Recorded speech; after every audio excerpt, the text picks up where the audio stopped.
Hi hello നമസ്കാരം. Solo Nomad എന്ന YouTube ചാനലിലേക്ക് ഏവർക്കും സ്വാഗതം. നമ്മളിന്ന് നിൽക്കുന്നത് കൊട്ടാരക്കര എന്ന് പറയുന്ന സ്ഥലത്താണ്, കൊല്ലം കൊട്ടാരക്കര. നമ്മളിന്ന് വന്നിരിക്കുന്നത് കൊട്ടാരക്കരയിലെ ഒരു ഫേമസ് ആയിട്ടുള്ള ഒരു ടൂറിസ്റ്റ് സ്പോട്ടിലേക്കാണ്. മീൻപിടിപ്പാറ എന്നാണ് ഈ സ്ഥലത്തിന്റെ പേര്. ഒരുപാട് പേർക്ക് അറിയാവുന്ന ഒരു സ്ഥലമാണ്. പക്ഷേ ഞാൻ ഇവിടെ ആദ്യമായിട്ടാണ് വരുന്നത്. അതുകൊണ്ട് തന്നെ അപ്പോൾ എന്നെപ്പോലെ ഈ സ്ഥലത്തെ പറ്റി അറിയാത്ത കുറേ ആൾക്കാരെ വേറെയും കാണും. അപ്പോൾ അവർക്ക് വേണ്ടിയിട്ടാണ് നമ്മൾ ഈ വീഡിയോ ചെയ്യുന്നത്. സോ ഇതാണ് അതിന്റെ എൻട്രൻസ് എന്ന് പറയുന്നത്. മീൻപിടിപ്പാറയിലേക്കുള്ള എൻട്രൻസ് ഇതാണ്. ഈ എൻട്രൻസിലൂടെ നമ്മൾ അകത്തേക്ക് പോകാൻ പോവാ. ഇതിനകത്ത് എന്തൊക്കെയാണ് എങ്ങനെയൊക്കെയാണെന്നുള്ളത് നമുക്ക് അറിയത്തില്ല.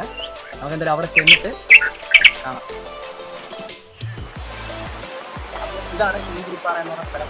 ഇവിടെ അകത്തേക്ക് കയറാൻ ഒരാൾക്ക് 20 രൂപ. നമുക്ക് നമ്മുടെ ഫോണിൽ നമുക്ക് വീഡിയോ അല്ല, പക്ഷേ ക്യാമറകൾ കൊണ്ടുവരുന്ന അതിന് പ്രത്യേകം ചാർജ് വരികയാണ്.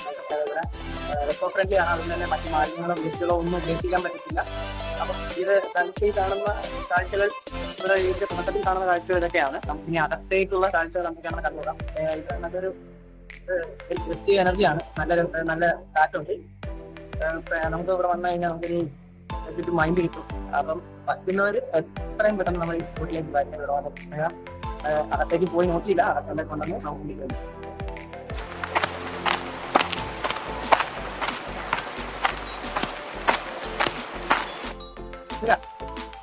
അപ്പോ ഇതിനകത്ത് കയറിയപ്പോ കണ്ടൊരു തൂക്കുപാലമാണ്. ഉള്ള പുനലൂരാണ്, നമുക്കറിയാം വർഷങ്ങളായിട്ടുള്ളതാണത്. അപ്പൊ പുനലൂര് വരെ തൂക്കുപാലത്തിൽ കയറണമെന്ന് ആഗ്രഹമുള്ള പുനലൂര് വരെ പോയി കഷ്ടപ്പെടല്ല. ഈ അടുത്ത് കൊട്ടാരക്കര ഉള്ള ആൾക്കാരുണ്ടെങ്കിൽ, അതായത് കരുനാഗപ്പള്ളി, ഓച്ചിറ, പിന്നെ ഇങ്ങോട്ടുള്ള ഭാഗങ്ങളിലുള്ള കപ്പക്കൊണ്ടയൊക്കെ ഉള്ളവരുണ്ടെങ്കിൽ തൂക്കുപാലത്തിൽ കയറണമെന്നുണ്ടെങ്കിൽ ഇവിടെ വന്നാൽ മതി. ഇവിടെ അതിന് ചെറിയൊരു ഡെമോ ഉണ്ട്. നമുക്ക് ഇതിനകത്ത് കയറി അപ്പുറത്തോട്ടും ഇപ്പുറത്തോട്ടും കയറി ഇറങ്ങി നടക്കാം. ഇവിടെ ഒരുപാട് ഇരിക്കാനുള്ള സ്ഥലങ്ങളുണ്ട്. ഒരുപാട് പേര് വന്ന് ഇരുന്ന് ലൈറ്റ് ചെയ്യുന്നുണ്ട്. പിന്നെ അപ്പോ നമ്മൾ അകത്ത് കയറിയിരിക്കുകയാണ്. ഇതിനകത്ത് വരുമ്പോ ഇവിടെ ഒരുപാട് ഇരിക്കാനുള്ള സ്ഥലങ്ങളുണ്ട്. ഒരുപാട് പേര് വന്ന് ഇരുന്ന് ലൈറ്റ് ചെയ്യുന്നുണ്ട്.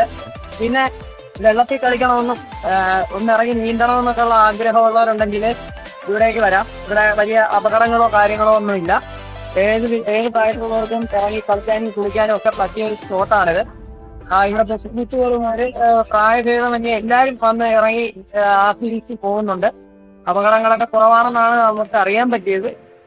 എന്നാലും എൻ്റെ ഒരു അനുഭവത്തിൽ ഞാൻ പറയുന്നത്, വെള്ളത്തിലിറങ്ങുമ്പോൾ എവിടെ ആയാലും എത്ര ആഴമില്ലാത്ത വെള്ളമാണെങ്കിൽ ആഴമുള്ള വെള്ളമാണെങ്കിൽ